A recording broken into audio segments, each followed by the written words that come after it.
Anak ng pasig talaga! Bakit, Don Piping? May problema? Wala akong karapatang magtanong!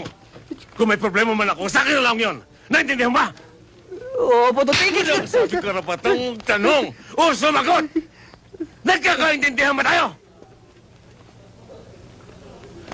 Kung hindi dahil sa karapatang payat na yan, hindi sana naghihirap ang isang Don Piping sa loob ng bilangguan na ito.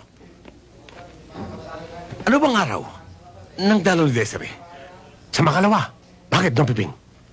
Kailangan ko siyang makausap. Siya ang gagamitin ko upang makaganti kay Victor. At pipigain ko na ang natitirang dugo ng garapatang payat na yan. Don Piping. Paano mo naman siya uubusan ng dugo? Aray ko!